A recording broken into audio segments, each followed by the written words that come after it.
Baik, ini kita mulai dari sini ya. Assalamualaikum. Ini konsep kewirausahaan dan technopreneurship. Tadi kita akan coba menggali yang disebut dengan konsep kewirausahaan atau technopreneurship. Ini yang akan kita bahas hari ini. Baik, pertanyaan-pertanyaan yang selalu kita tanyakan di dalam ketika pelajari ini pertama kali itu apa sih kewirausahaan ya? Kewirausahaan itu apa, kemudian entrepreneurship itu apa, ya itu sama ya, ini bahasa Inggrisnya entrepreneurship. Kemudian aktornya itu sendiri disebut dengan wirausaha atau entrepreneur. Kemudian kita kan sekarang berada dalam konteks teknik atau engineering. Kemudian apa itu teknologi, teknologi dan teknik, di mana posisinya. Kemudian baru kalau kita gabungkan, sebenarnya itulah yang disebut dengan technopreneurship yang kita ajarkan di TMB ini gitu ya. Kenapa TMB perlu mempelajari technopreneurship? Karena biasanya di TMB itu kebanyakan teman-teman akan menjadi inovator dengan ilmu engineering-nya akan membuat sebuah teknologi. Nah, teknologi itulah yang biasanya akan dikomersialisasikan, sehingga teknologi ini ketika dikomersialisasikan maka membutuhkan satu paradigma, yaitu paradigma technopreneurship. Jadi tidak hanya membuat teknologi, tapi pertanyaannya adalah bisa diserap pasar enggak gitu. Pasar bisa membeli atau tidak gitu ya. Misalkan ada teman-teman yang mengembangkan robot untuk pertanian atau agribot misalnya. Nah, agribot ini bisa dijual di pasar atau enggak? Komponennya mudah ditemukan atau tidak? Durability-nya bagaimana?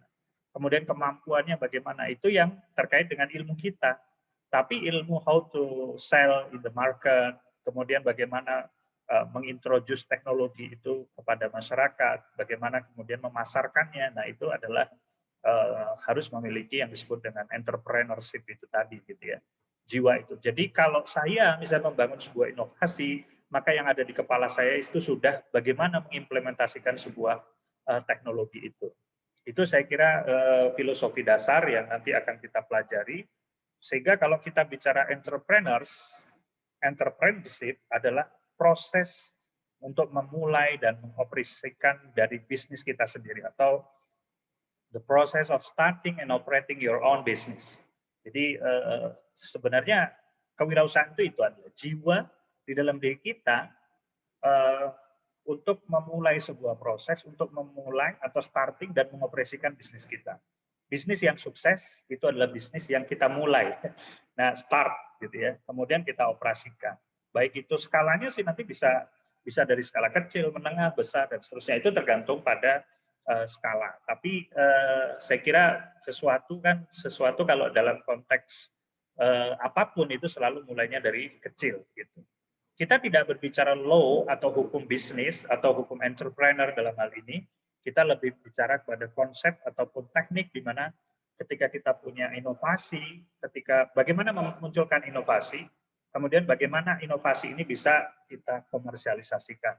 Baik itu dalam own bisnis kita maupun kita bekerja sama dengan orang lain. Nah, ini yang sangat penting menurut saya. Kemudian pengusaha itu siapa pengusaha? Pengusaha ya kalian, the people who create, launch, organize, and manage a new business and take the risk of business ownership.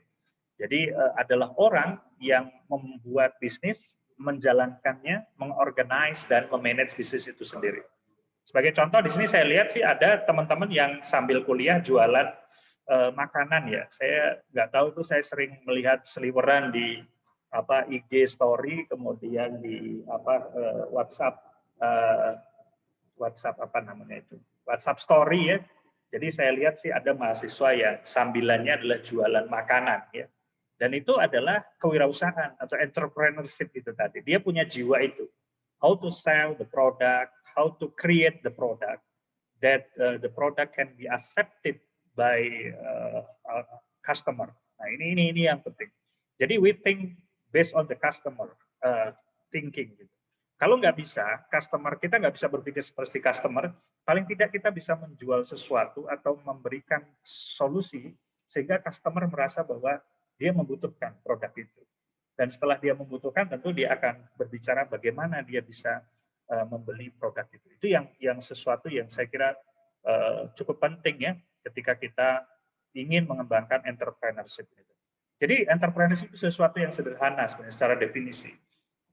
di mana kita bisa menangkap peluang di pasar, di mana kita bisa menangkap peluang dari customer, kemudian how big your customer, that is also important. How big your customer. Contohnya kalau kalian jualan baju anak misalkan, atau sebuah media pembelajaran untuk anak-anak, itu tentu anak-anak ini jumlahnya akan lebih besar, akan sangat besar. Kalau kita bicara demografi dari penduduk Indonesia atau penduduk dunia. Kenapa? Karena jumlahnya besar dan biasanya homogen kebutuhannya. Sehingga ketika kalian memasarkan sebuah produk, maka produk itu akan cepat diterima oleh pasar. Sebagai contoh, istri saya lebih senang beli misalkan buku-buku yang satu paket yang harganya 3 juta, 2 juta. Walaupun saya sendiri tidak terlalu suka, tapi dia ingin mimpinya bahwa anaknya pengen jadi orang pintar. Makanya di rumah didisplay buku-buku yang diinvestasikan, misalnya harga 2 juta dan seterusnya. Itu awalnya bukan dari kebutuhan, tapi dari penawaran. Ada orang yang menawarkan bahwa dengan menggunakan membaca buku segala macam, maka si anak akan punya creativity dan pasarnya kan sangat besar. Anak-anak itu kan lebih besar dan homogen. Jadi cukup bikin buku yang homogen. Tapi dengan dalam contoh kasus buku tadi, kalau SMP itu jumlahnya lebih sedikit nanti dengan TK dan SD. Kemudian SMA itu sudah ada IPA, IPS, jadi jumlahnya pun cenderung lebih sedikit. Apalagi kuliah. Kuliah udah beda lagi. Orang TMB sama orang TIN saja bukunya udah beda. Dan jumlah orang TMB itu sangat sedikit. Itu menunjukkan bahwa bagaimana kita memandang pasar itu, kemudian kita berpikir seperti mereka berpikir, atau kita menawarkan pada jumlah pasar yang besar itu. Jadi nanti teman-teman coba kalau membuat inovasi ataupun apapun itu, punyalah jiwa entrepreneur tadi. Kalau misalnya tadi pengen bikin drone sprayer misalkan. Drone sprayer itu kalau dulu kan diketawakan gitu ya. Terus kita beli di TMB dengan harga sekitar 450 juta. Dan sekarang lagi diuji cobakan untuk menyemprot. Nah, drone sprayer ini kan itu kan produk teknologi. Produk teknologi berarti create from engineering approach. Kalian punya rancangan teknik, merancang sebuah mesin, merancang sebuah perangkat lunak dan seterusnya, kemudian digabungkan menjadi satu. Karena kalau drone kan nggak bicara perangkat keras saja, perangkat kerasnya ya cuma sebuah drone yang bisa terbang. Perangkat lunaknya ya sistem kontrolnya, kemudian datanya nanti diakuisisinya bagaimana dan seterusnya. Itu adalah bisnis yang diintegrasikan ke dalam sebuah perangkat teknologi yang disebut dengan UAV atau drone semprotan. Kembali ke situ, awalnya saya berpikir bahwa ini nggak laku di pasar. Ternyata saya tanya dengan petani kentang, alumni dari TMB juga di Pengalengan apa di mana ya, saya lupa di daerah situ. Nah itu dia bisa menyewa drone itu, bahkan dia menyewa dengan harga tertentu dan itu menguntungkan buat dia. Artinya ke depan ketika mungkin mereka tidak dalam konteks membutuhkan, tapi ketika kita tawarkan sebuah solusi yang bisa memperbaiki proses mereka, itu akan laku di pasar. Nah, jiwa yang memandang bisa membaca pasar, kemudian sebagai teknologis ataupun engineers ya, kalau kalian nanti lulus sebagai sarjana teknik, kemudian nanti lanjut ke program profesi insinyur, yang nanti minggu depan ya, kalau nggak salah saya akan wisuda itu, saya baru ngambil juga program profesi insinyur, jadi nanti saya akan menjadi insinyur, dan itu kita bisa menciptakan peluang-peluang itu. Nah, entrepreneur itu ke sana larinya. Jadi sangat sederhana, jadi jangan dibikin sulit. Kalau nanti ada definisi-definisi yang sulit, lupakan aja. Tapi kalau kita ada yang mengencourage teman-teman, itu saya kira yang perlu dikembangkan ya. Oke. Nah, kalau kita lihat di sini, maka ketika kita bicara technopreneurship, maka kita harus tahu asal dari teknologi itu dari mana. Nah, mulainya biasanya dari science. Science itu begini, kalau sebut saja kita tadi ya, yang kasus drone tadi. Science-nya adalah, misalkan drone itu mampu terbang dengan ketinggian berapa, kemudian nanti load-nya berapa. Kalau misalnya load-nya sekian, maka quadcopter-nya berapa, power yang dibutuhkannya berapa. Nah, ini kan science. Science itu suatu kajian yang isinya part per part, mungkin hanya konsep saja. Misalnya kalau kita bicara greenhouse dan hidroponik, kita bicara misalkan bagaimana sih mekanisme pemberian pupuk, pemberian nutrisi dan seterusnya. Misalkan begitu ya. Pada mata kuliah TGH misalkan yang kemarin baru diberikan oleh Prof Heri misalnya. Nah, dari situ kita kan tahu ya, sains ini membuat kita jadi tahu nih, oh kalau kita misalkan menciptakan sebuah teknologi ini, maka kita bisa dari sains yang tadi, kita bisa menciptakan sebuah teknologi. Nah, tapi teknologi itu adalah melalui proses yang disebut engineering, yaitu acquiring, applying scientific knowledge to build, design, and create something. Jadi kalian harus bisa punya jiwa itu.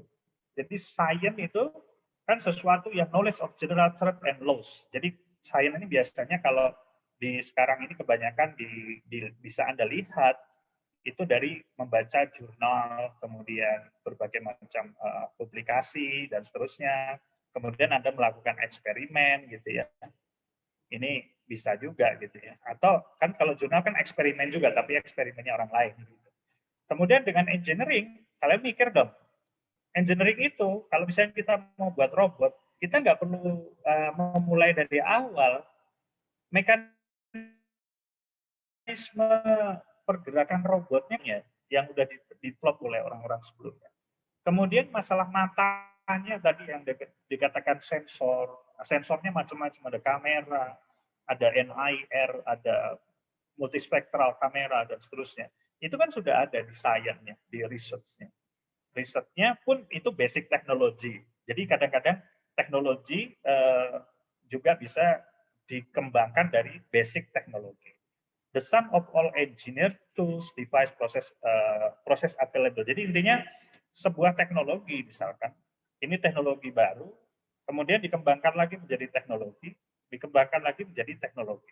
Nah prosesnya ini disebut dengan engineering. Itu aja sebenarnya. Dari mana kita bisa melakukan itu? Butuh sains.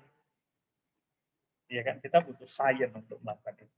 Nah, ini kalau kita bicara dari mana sih mulainya technopreneurship itu? Sciencepreneurship ya boleh juga sih. Sekarang ada yang namanya sociopreneurship ya, it's okay lah. Tapi intinya adalah jiwa kita untuk membuat sesuatu yang punya nilai di market. Ya kan? Itu intinya kan. Nah, sehingga kalau kita bicara technopreneurship, maka gabungan antara teknologi dan entrepreneur tadi kan. Kalau Anda teknologinya adalah misalkan bisa create sesuatu, melakukan invensi dari sebuah produk. Tapi kalau misalkan entrepreneur, kan Anda bisa create innovation, tapi dalam konteks bisnis. Jadi membuat inovasi juga sebenarnya, inovator juga, tapi inovator dalam konteks how to create some business. Jadi dua-duanya sebenarnya invention. Jadi bagi orang engineering sebenarnya, engineers, teknologi kan produknya, engineering itu adalah prosesnya untuk sampai kepada teknologi itu. Sehingga kalau seorang teknologis itu biasanya sih kalau belajar entrepreneur gampang, tapi tidak semua mau. Jadi kadang-kadang ada kaku, jadi dia develop aja teknologi terus gitu, tapi di market nggak bisa diterima. Gitu. Dulu waktu kita diskusi mengenai IoT, kemudian dimatikan dari jauh, plan factory, kemudian speaking plan approach, waktu saya pertama kali jadi dosen sekitar 2012 itu mahasiswa belum kebayang. Gimana sih implementasinya? Ternyata di 2019 ini atau 2021 ini, teman-teman sudah bisa lihat itu real application-nya. Teknologi drone untuk penyemprotan, teknologi monitoring dengan menggunakan sistem yang lebih cerdas dan seterusnya. Kemudian machinery cerdas dan seterusnya itu industri 4.0 itu sudah ada di depan mata kalian. Itu saya kira teknologi yang kita pikirkan ketika kita misalnya menjadi engineers, maka ketika teman-teman memproyeksi ke depan kira-kira apa yang dibutuhkan oleh masyarakat ke depan dan secara bertahap kita ikuti dan kalian insya Allah akan menjadi leading. Itu prinsipnya begitu. Ini menurut Pak Isueb ya, saya mengadopsi dari Pak Isueb. Kemudian ini sebenarnya lebih ke penjelasan yang tadi lah. Technopreneur era entrepreneur was how use technology to transform resources into good and services. Good and services, sesuatu produk maupun service. Jadi seorang entrepreneur, technopreneur, kalian kan mau disebut dengan technopreneur, adalah seseorang yang bisa mentransfer sebuah teknologi atau resource atau sumber daya untuk menjadi suatu yang berguna, menjadi service maupun jadi teknologi. Tadi kalau kalian misalkan punya kemampuan misalkan software development sebut tadi, atau hardware development, atau yang paling ringan deh bisa gambar teknik. Nah, gambar teknik ini market sekarang lagi butuh-butuhnya untuk innovation. Misalkan how to create, saya sekarang di Louis Kopo nih, misalkan di Louis Kopo ini kan modelnya beda sekarang. Dosen itu datang tapi nggak ada orang. Kemudian bagaimana membuat kantor-kantor itu kita modifikasi menjadi working space yang tidak, yang ramah terhadap COVID, maksudnya lebih ramah itu maksudnya dia sesuai dengan protokol kesehatan, dan kalian lakukan desainnya gitu, redesign ataupun interior design dan seterusnya. Sehingga nanti kalau mengajar lebih enak gitu.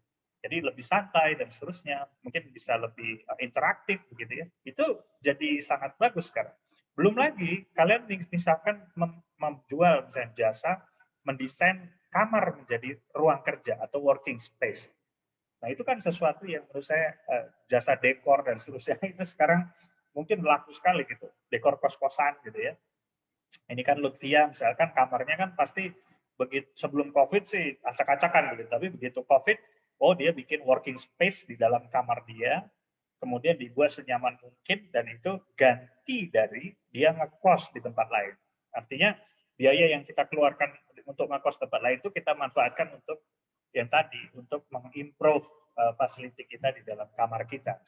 Di situ ada lab-nya, ada alat soldernya, di situ ada laboratorinya, atau komputer laboratory, dan seterusnya.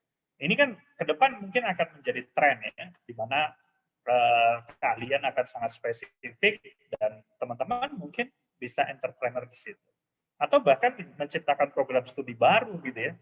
Lulus dari sini bikin aja program studi baru yang bisa ditawarkan. Ini kalau kita kaitannya dengan servis ya sebagai contoh.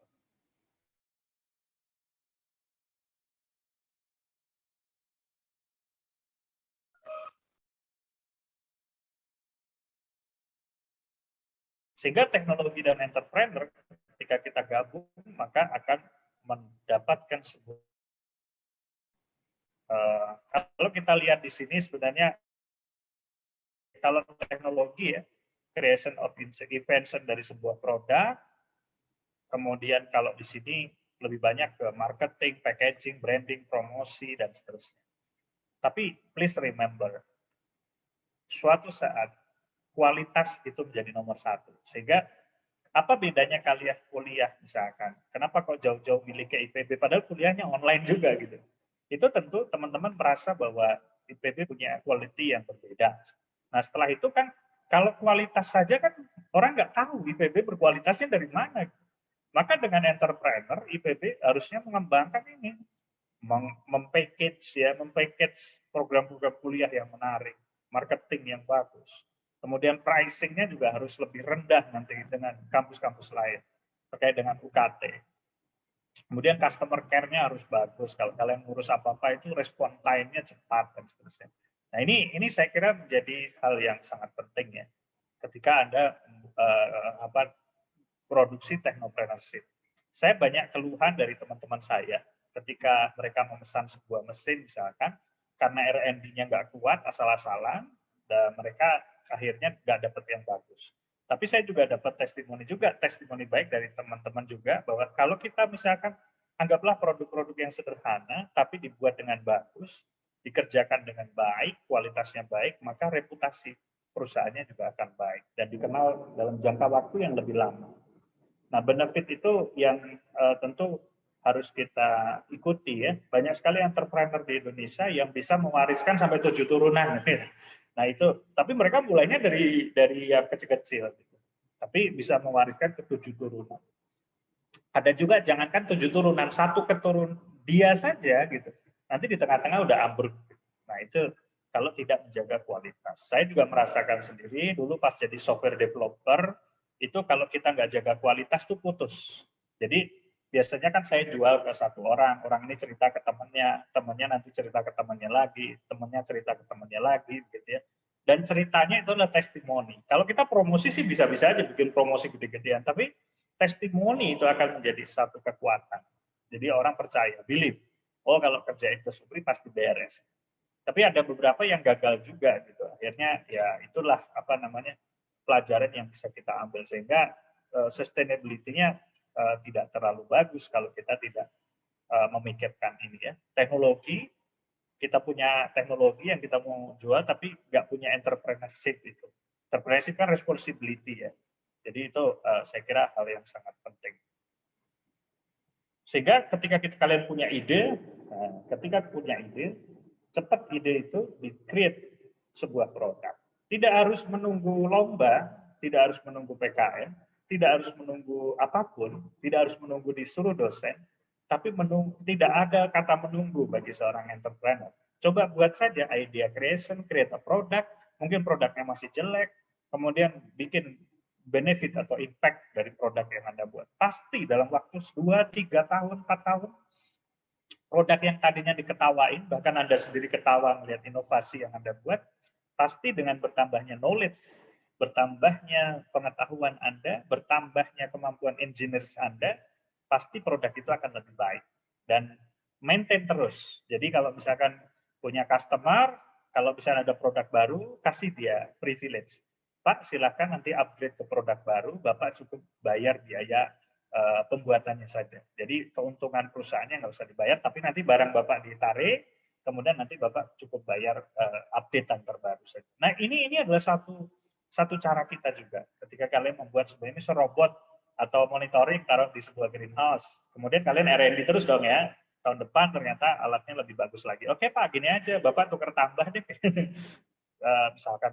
Itu adalah salah satu ide-ide ketika kalian membuat sebuah produk. Jadi produk ini bukan lurus begini, tapi bolak-balik. Ada jadi produk, jadi ide lagi, jadi produk, jadi ide lagi, jadi produk, ide lagi. Tapi sesuatu itu punya impact atau benefit. Harapannya sana. Itu yang kaitannya dengan ini ya, entrepreneur.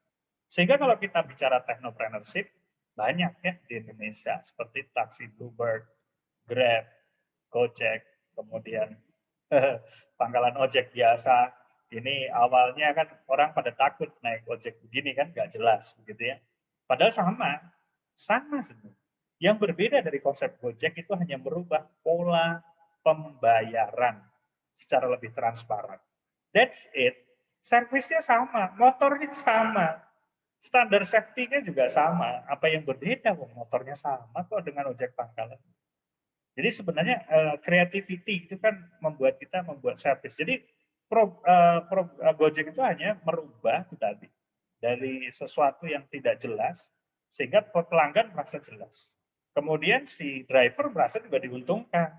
Dengan itu kan kepercayaan orang untuk naik ojek ya jadi bagus gitu ya. Dulu mana berani kita malam-malam naik ojek dari misalkan saya aja cowok gitu ya naik ojek dari stasiun Bogor ke Dramaga gitu nggak berani walaupun saya punya duit. Saya mending naik angkot gitu. Kenapa? Karena kalau angkot kan jelas ada trayeknya. Kalau terjadi apa-apa, kita bisa komplain. Nah kalau ini kan kita naik ojek komplain sama siapa gitu. Nah sekarang dengan adanya Grab atau Gojek, kita bisa komplain ke perusahaan. Nah ini sebenarnya yang ditangkap oleh servis-servis seperti ini ya. Termasuk Bluebird dan seterusnya. Walaupun ini terus berkembang, saya kira nanti akan ada yang terdisrupt. Disrupt itu layanan Gojek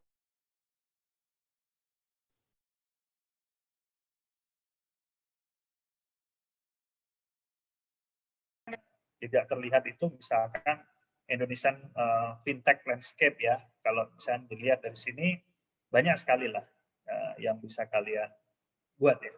Sebagai contoh yang sekarang dilakukan EDC itu jasa desain. Mulai dari yang kecil-kecil bikinin temennya PKM, ya itu bagus tapi ya kurang bagus juga sih. Jadinya yang bikin PKM ya nggak bagus. Tapi itu oke lah. Tapi dari sisi entrepreneur itu kan bagus ya. Ada peluang nih orang mau bikin PKM kepepet, udah bikin sama gue aja gitu. Itu kan satu ide bisnis yang melihat keadaan seperti sekarang ini. Ya itu, tapi jangan yang ekstrim-ekstrim juga lah.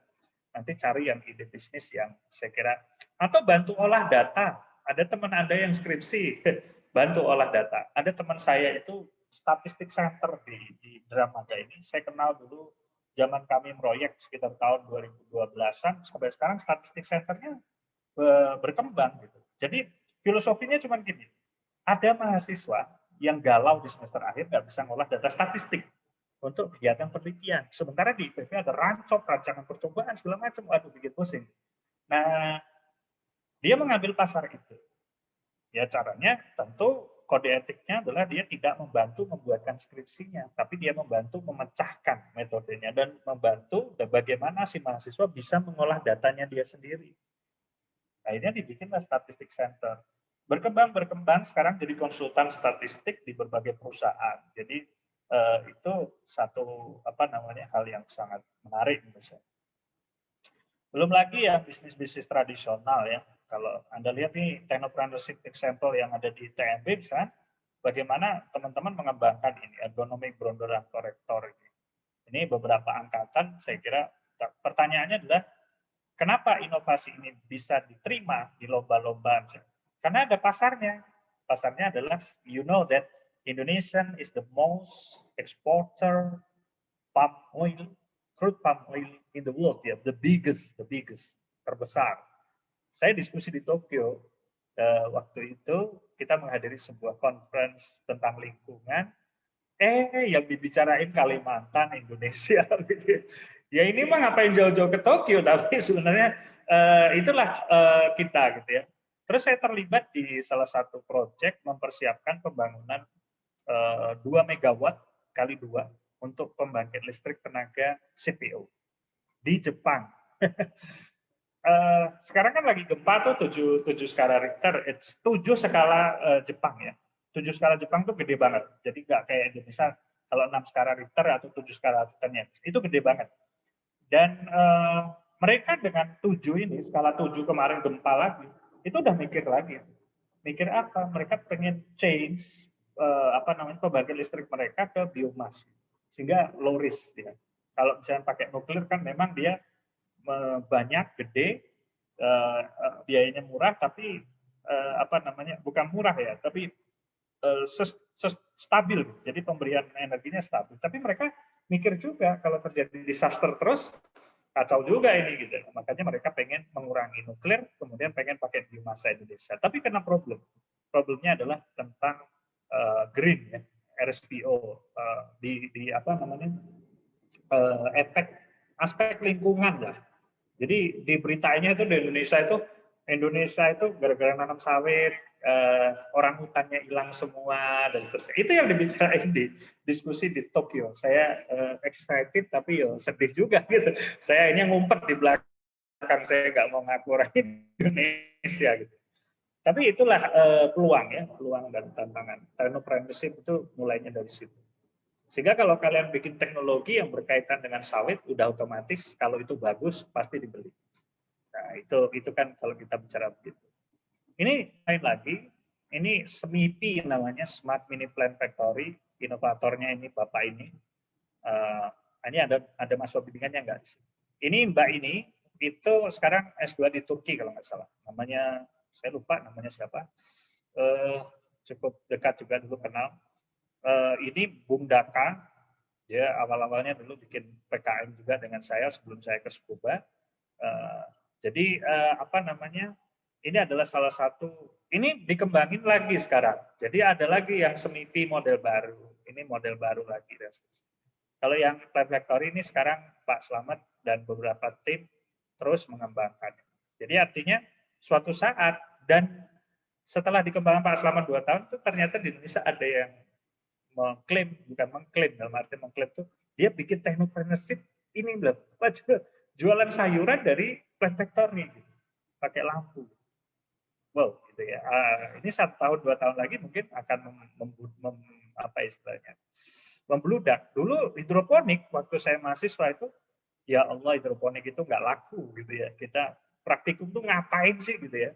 Nah, kita praktikum di greenhouse depan sini ya. Nah itu kita waktu itu ngapain sih belajar begini? Saya kan petani ya, jadi tanah masih luas kok pakai hidroponik. Ternyata sekarang jadi primadona gitu. Jadi kita kadang-kadang harus bisa membaca jauh ke depan. Ini kakak kelas Anda, Hendriani dan tim ya, dengan orang TPG kalau nggak salah bikin namanya Nagimairi. CV Nagimairi. Dia produknya salah satunya adalah Torbos Instant Noodle ya. Nanti saya tunjukkan dia bikin apa namanya tugas mata kuliahnya semester lalu itu.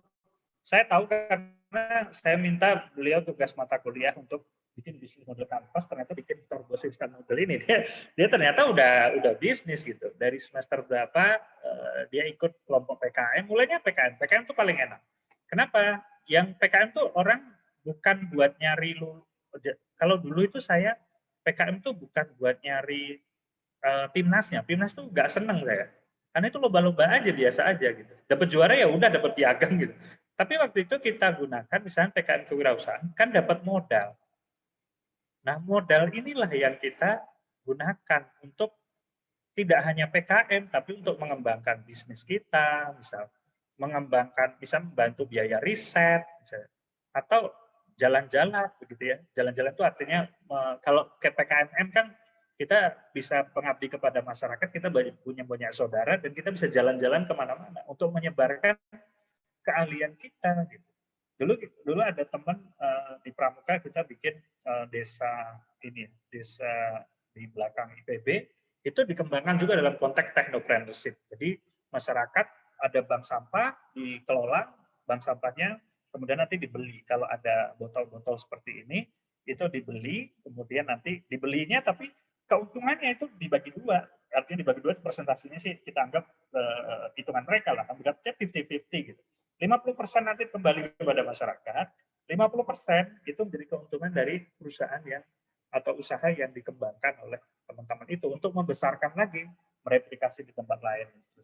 Jadi sekarang beliau jadi dosen di Universitas Muhammadiyah Palembang dan S3 di China ya. Sekarang lagi S3 di China. Jadi dari sesuatu yang kecil itu, dan sekarang dia jadi tim ahli di BPBD, Badan Penanggulangan Bencana, dan seterusnya di daerah. Saya kira dari hal-hal kecil seperti itu jadi orang besar. Gitu. Tapi kami dulu nggak pernah mikir mau Pimnas, itu nggak mikir. Yang penting bikin sesuatu yang bermanfaat buat masyarakat. Ini adalah contoh saja technopreneurship, sehingga jiwa technopreneurship itu tetap melekat sampai sekarang.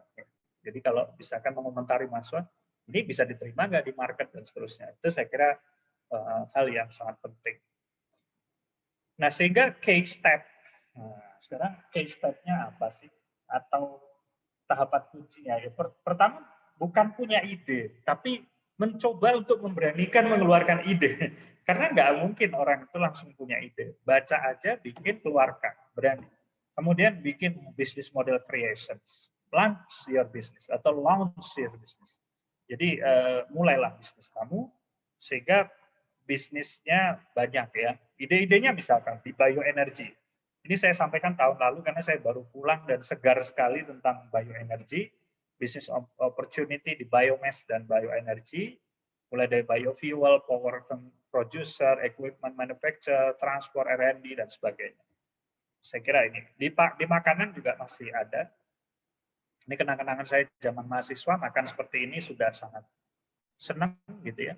Dan ini saya kira ide-idenya banyak. Nanti silahkan saja dikembangkan sendiri. Ide-idenya sangat banyak di sekitar Anda yang bisa di... Oke, sampai sini ada yang mau bertanya atau memberikan komentar terlebih dahulu? Karena ini sudah berjalan berapa menit ini. Saya coba lihat dulu jam berapa sekarang. Ada yang mau nanya, silakan. Rizka mau nanya.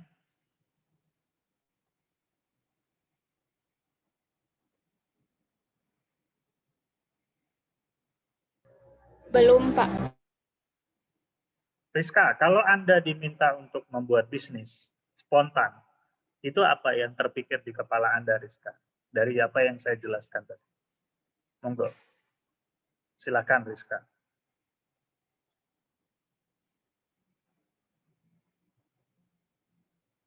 Halo, Rizka. Maaf, Pak. Kurang terdengar, Pak. Agak berisik di sini soalnya. Oh, nggak berisik. Oke. Saya geser ke Fatan. Nah, Fatan, kalau kamu dapat apa namanya challenge membuat bisnis spontan dari apa yang saya jelaskan, kira-kira Anda bikin apa, Fatan? Saya, Pak. Saya Ya. ini sih Kebetulan kalau saya sih udah ada yang jalan sih, Pak. Iya, maksudnya yang jalan Kalau sekarang apa, kemudian kalau yang jalan kan berarti apa ke depannya? Jelasin kalau dulu saya sih dikit. demand-nya dulu sih, Pak. Kebutuhannya dulu, industrinya tuh butuh apa. Kebetulan saya tuh ada bidang ini, Pak, energi konsultan. Jadi di industri-industri itu kan, di perkantoran, di mal-mal itu kan pemakaian energi itu kan besar ya, Pak, ya. Jadi perusahaan-perusahaan itu kan butuh efisiensi itu, Pak, untuk penghematan energi. Nah, saya di situ bergerak di bidang situ sih, Pak, untuk jasa konsultasi di bidang pemakaian energi. Jadi audit energi gitu, Pak. Terus punya Energi, kemudian nanti keluarannya dalam bentuk misalkan membantu mereka mengidentifikasi hotspot ya, ya, pemborosan di mana gitu ya. Itu katanya. bentuknya laporan dan rekomendasi gitu, Pak. Iya, rekomendasi, tapi kan nanti kalau rekomendasi itu didetailkan dalam bentuk apa namanya, infografis gitu kan ketahuan, oh ini AC-mu Pak, ini harusnya jangan dihidupin 24 jam, toh nggak butuh, misalnya dilihat dari sisi kebutuhan dan seterusnya. Begitu ya, Mas Iya, Pak. Matan? Iya, Pak. Oke, sudah jalan? Alhamdulillah sih, Pak, sudah. Sudah kaya berarti ya? Enggak, Pak, enggak. Jangan enggak lah, ya sebentar lagi Pak saya akan kaya gitu dong. Amin, Pak. Iya, biar bisa ini menraktir saya kan. Oke, Patan bagus sekali sudah memulai seperti itu. Sekarang Arif. Iya, Pak. Monggo Rif, silakan Rif. Kalau dari saya kan udah ada bisnis nih, Pak, bisnis orang tua. Kebetulan bisnis orang tua itu di bidang makanan, Pak, food, mie ayam gitu, Pak. Nah, di sini saya lagi terkendala sama apa ya?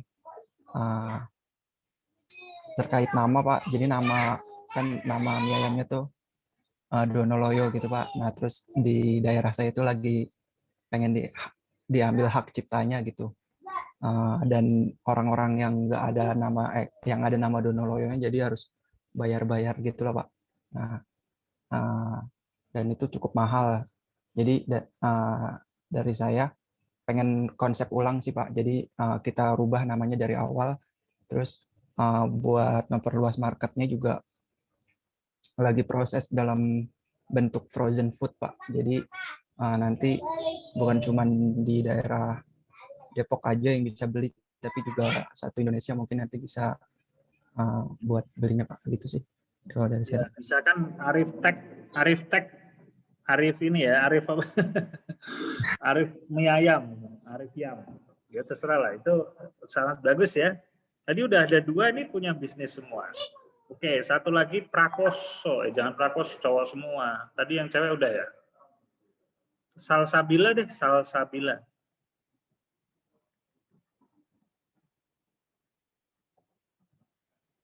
Halo, Salsabila, bisa mendengar?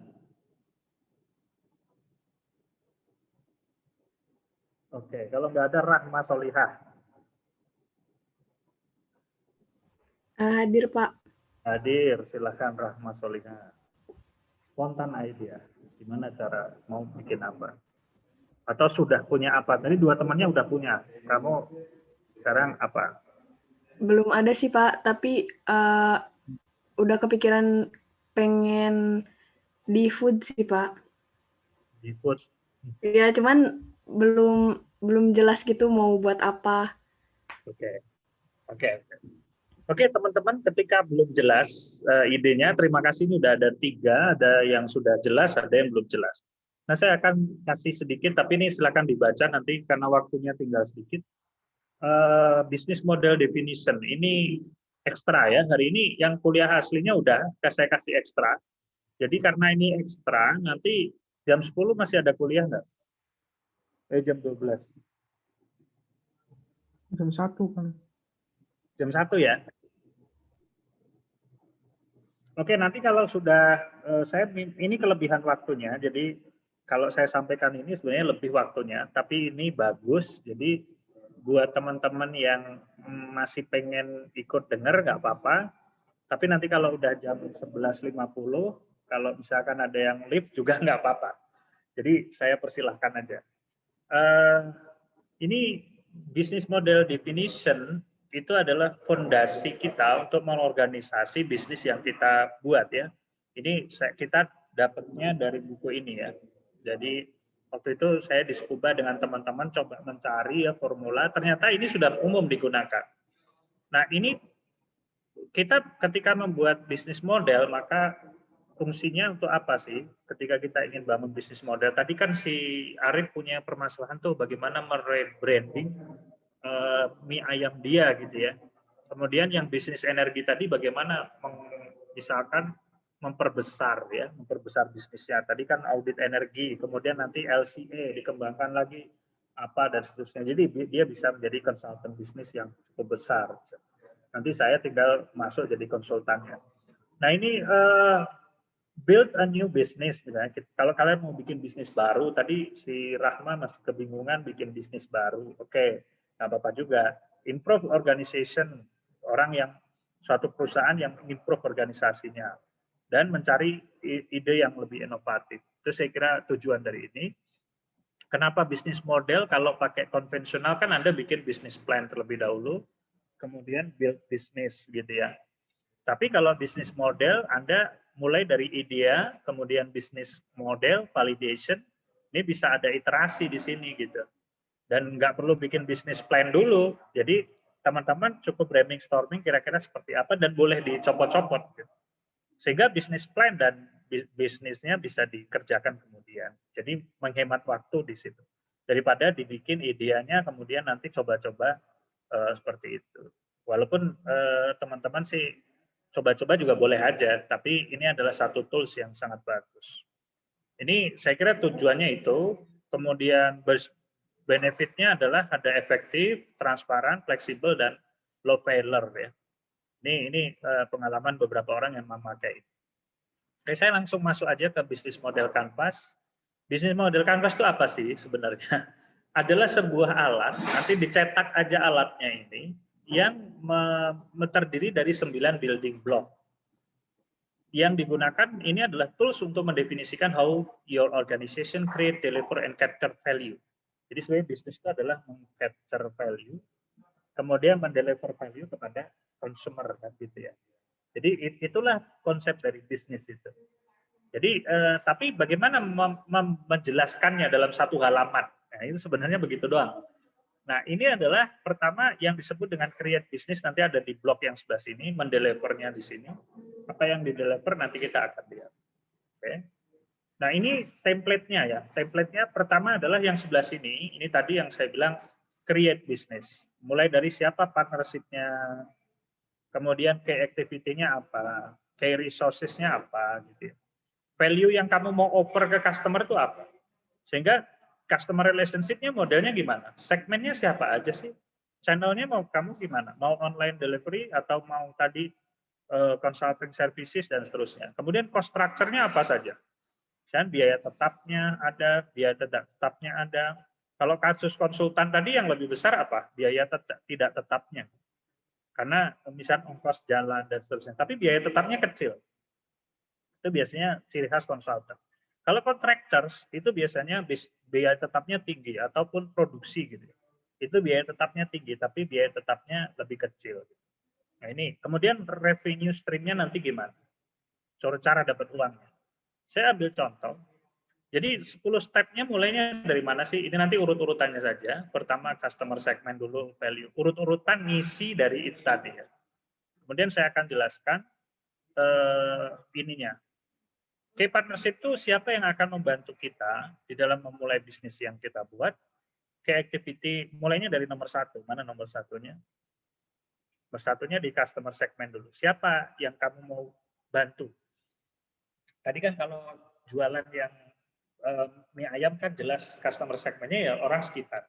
Nah orang sekitar itu kamu riset dulu. Mereka itu senang makan di tempat yang mahal, tempatnya mewah, atau tempatnya itu biasa-biasa saja. Banyak juga yang sebenarnya membangun kayak ayam bakar, bukan ayam bakar Wong Solo ya, tapi bebek goreng Haji Slamet misalnya. Itu kan rumahnya biasa aja.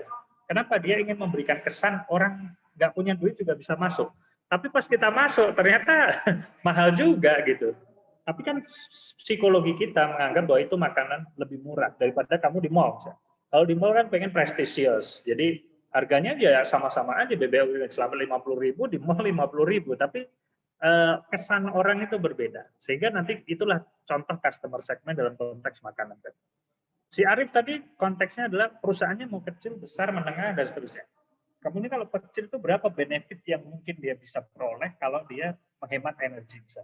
Kalau dalam kasus kampus IPB ini sekarang misalnya lampunya dihidupin gitu, kan tadi gitu ya. Nah, ini berarti harus dimatikan. Gitu. Nanti berapa energi yang bisa diturunkan? Kalau kantor-kantor pemerintah yang tidak diaudit, ya nggak ketahuan gitu, nggak penting juga. Nah, ini satu hal yang saya kira cukup penting ya. Nanti baru customer, baru value-nya apa yang mau dibuat dan seterusnya. Pokoknya urutannya begitu. Saya kasih contoh aja. Waktu itu saya punya kasus mikroalga bisnis model untuk bioenergi. Mikroalga itu dalam ceritanya, setelah saya baca-baca, setelah kita riset, itu aplikasinya banyak. Ada food, ada pharmaceutical, ada kosmetik, ada feed, biofuel, kemudian established on industrial scale, dan ini bisa dibuat dalam skala industri. Dan bisnis tipenya juga banyak, ada produksi, ada teknologi, ada service. Tadi bisnis avatar tadi bisa juga dikembangkan ke sini dan seterusnya. Dan produknya juga macam-macam kalau kita. Customer segmentnya juga macam-macam. Sehingga waktu itu kita punya satu ide, ya maksudnya ini contoh, tapi satu ide yang berdasarkan hasil riset kita, karena kita orang teknologi tadi, maka saya buat misalkan bisnisnya mikroalga biofuel. Kita ingin buat mikroalga biofuel. Nah, cuma problemnya adalah production cost-nya 246 yen per kilogram dari produk. Nah, makanya kita jualnya dalam bentuk nafta deh, dalam bentuk biodiesel. Nafta itu untuk apa namanya? Dan investment cost-nya udah kita hitung pakai ekonomi teknik, ini segini. Maka di bisnis model kanvas kan kita bisa coba-coba.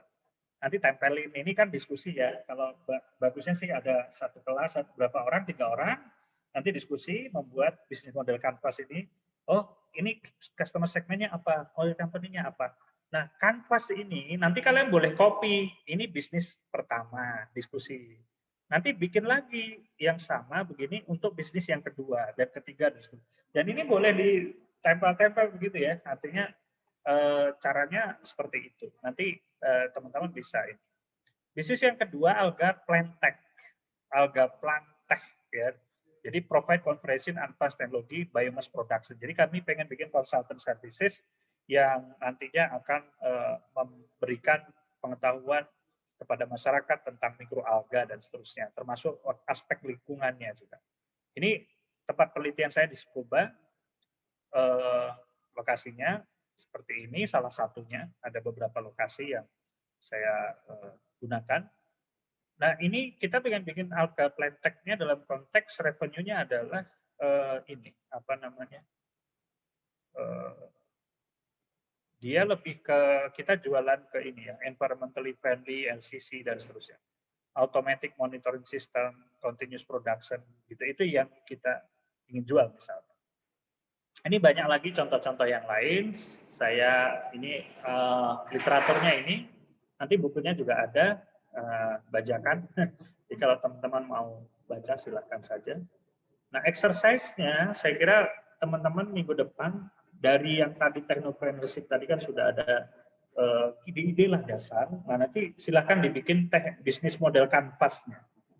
Nah, bisnis model kanvasnya dan kemudian dinarasikan sedikit ya. Nanti customer segmentnya kemana dan seterusnya. Pakai 9 building block tadi aja. Jadi bikin profil bisnis kamu dalam konteks nanti kalau dijadikan PKN Kewirawirausahaan itu kan satu subbab di PKN Kewirawirausahaan, tapi buatlah skema di bidang boleh pertanian, boleh teknik pertanian, boleh biosistem, boleh teknik biosistem, boleh lainnya. Jadi nanti ini saya minta karena bisnis itu nggak mungkin sendiri, saya minta 3 orang berkolaborasi untuk membuat ini BMC, Business Model Canvas. Ini saya kira perkuliahan kita hari ini cukup apa namanya tidak cukup waktunya, tapi saya coba untuk lebih apa namanya memberikan lebih ke Anda. Jadi ini tidak saya jelaskan secara detail. nanti ada contoh di akhir pertemuan saya, ini teman-teman bisa membuat sebuah apa ya nyebutnya. Ini BMC, Kewirausahaan Teknik PB. Nah ini, nanti kalian bisa, ini yang contoh tadi, punya Hendriani tadi, tentang Torbos. Nanti kalian bisa bikin seperti ini, tapi ini nanti ya, yang minggu ini baru bikin yang BMC dalam bentuk kertas tadi. Bentuk apa proposal. Kenapa sih?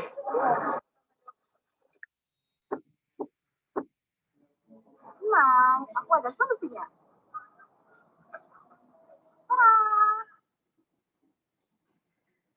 Saat ini terdapat pola hidup yang kurang sehat. Di antaranya adalah seringnya mereka mengkonsumsi makanan cepat saji, kurangnya melakukan aktivitas fisik, dan juga stres akibat tuntutan pekerjaan. Sehingga terdapat permasalahan yang muncul, yaitu sindrom premenstruasi dan juga rendahnya produksi ASI pada ibu menyusui. Dari permasalahan tersebut, kami memberikan solusi inovatif dalam produk Torbos Instant Noodle. Solusi inovatif ASI booster dan premenstrual sindrom 5 Torbos Instant Noodle merupakan instan plastik siap seduh dengan tambahan ekstrak daun terbangun yang terbukti efektif dapat meningkatkan produksi ASI dan juga mengurangi nyeri saat datang bulan. Dalam menjalankan bisnis ini, kami menggunakan BMC, Business Model Canvas, yang terdiri dari 9 key element yang memudahkan kita memvisualisasikan dan juga memetakan bisnis yang akan kita jalankan. Yang pertama ada customer segment. Torbos Instant Noodle memiliki 2 segmen. Yang pertama yaitu untuk ibu menyusui untuk memperlancar ASI. Yang kedua yaitu untuk remaja aktif yang sedang mengalami nyeri saat datang bulan. Yang kedua ada value proposition dari produk Torbos Instant Noodle. Produk Torbos Instant Noodle merupakan pertama instan plastik siap seduh dengan tambahan ekstrak daun terbangun yang memiliki fungsi dapat meningkatkan produksi ASI dan juga mengurangi nyeri saat datang bulan. Yang ketiga ada channel. Dalam menjalankan bisnis Torbos Instant Noodle, kami memiliki 3 channel. Yang pertama, mengikuti blogger atau expo. Yang kedua, dengan mengikut sertakan di media online, seperti Instagram dan juga website. Yang ketiga, yaitu dengan menyebarkan brosur. Yang keempat, yaitu customer relationship yang terdiri dari 3 hal. Yang pertama, yaitu sistem pre-order dan delivery order. Yang kedua, yaitu konsultasi info high dan siklus gizi baik melalui aplikasi online Torbos. Dan yang ketiga, Anda dapat menjadi member dan reseller dari Torbos Instant Noodle. Yang kelima, revenue stream yang terdiri dari 1. Dana usaha, 2. Direct selling, dan 3. Biaya overhead. Yang keenam, care resource. Dalam memproduksi produk ini, kita memerlukan yang pertama peralatan, yang kedua sumber daya manusia, dan yang ketiga bahan baku dan alat pendukung. Yang ketujuh ada creativity. Yang ketujuh yang pertama adalah produksi Torbos Noodle, yang kedua ada pemasaran Torbos Noodle, dan yang ketiga ada promosi Torbos Noodle. Yang kedelapan ada key partnership. Dalam bisnis Torbos Noodle bermitra dengan yang pertama ada pemasok hukum mie, yang kedua ada pemasok kemasan plastik, yang ketiga ada petani terbangun, yang keempat ada Sianbu atau kulit kesehatan, dan yang terakhir bermitra dengan minimarket. Yang terakhir ada cost structure. Ada cost structure di sini ada yang pertama ada tenaga kerja, yang kedua ada bahan baku, yang ketiga ada peralatan, dan yang terakhir ada promosi.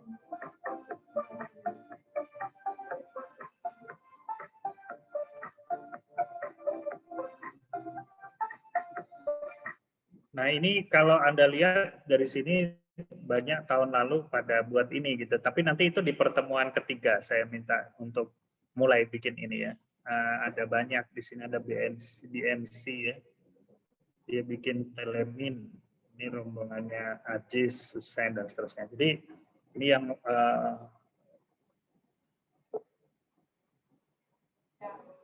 tentang apa namanya plan factory misalkan begitu ya. Jadi itu sebenarnya ada, kenapa saya tampilkan yang tadi, yang itu sudah ada bisnisnya, yang lain masih ide bisnis. Jadi nggak apa-apa juga masih ide bisnis ya. Karena memang BMC ini diciptakan untuk pertama meng-create bisnis, yang kedua untuk mengembangkan ide dan gagasan juga bisa, dan seterusnya. Baik, itu saja mungkin yang bisa saya sampaikan. Mudah-mudahan ada manfaat untuk teman-teman semuanya. Informasi pentingnya adalah teman-teman coba create idea bisnis dalam waktu 1 minggu dalam menggunakan bisnis model Canvas tadi dalam konteks technopreneurship. Saya kira itu jangan dianggap tugas, tapi itu sebagai memang satu SKS. Tapi waktu itu saya tanya, kenapa kamu Hendriani bikin yang bagus? Ini bukan masalah satu SKS-nya Pak, tapi ini adalah cara kita untuk mengekspresikan ini ya. Kita kan udah punya teknologi, udah punya produk bisnis. Kenapa nggak saya bikin yang bagus begitu? Nah ini saya sangat tertarik ya dengan pernyataan beliau ya. Dan sampai sekarang saya lihat si bisnisnya mulai berjalan, sudah berjalan. Nama CV-nya CV Nagi Mairi ya. Dan beberapa teman-teman Anda atau kakak kelas Anda dari PKN itu banyak yang jadi bisnis ya. Salah satunya teman saya yang bisnis ini Bronco di depan kampus ITB itu teman saya angkatan 41. Kemudian ada yang angkatan 42. Itu beberapa juga bisnis dari mereka zaman mahasiswa seperti ini, entah itu jadi PKM, entah itu jadi KBMI, entah itu jadi hibah kompetisi untuk bisnis pemula dan seterusnya. Pokoknya segala apa yang ada di kampus ini resources yang dimiliki kita ambil. Jadi kalau kalian bikin kreativitas itu jangan nunggu ada PKM-nya, tapi bikin aja kreativitas. Nanti kalau ada PKM nambahin dananya, nambahin modalnya, nambahin apanya gitu.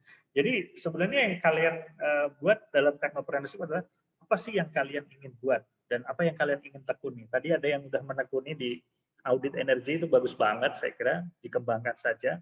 Saya selalu tiap tahun menemukan kok. Ada beberapa yang tahun lalu ada yang bisnisnya itu waktu belum zaman pandemi itu dia itu mengkoordinir anak-anak les. Jadi dia bikin aplikasi gitu. Jadi guru-guru les itu ada dibikin. Saya lupa namanya siapa, tapi kan itu kan berkembang terus ya.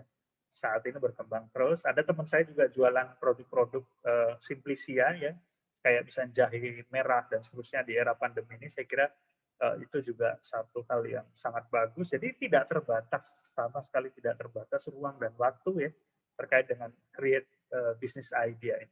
Selama ada manusia, pasti ide bisnis itu selalu ada.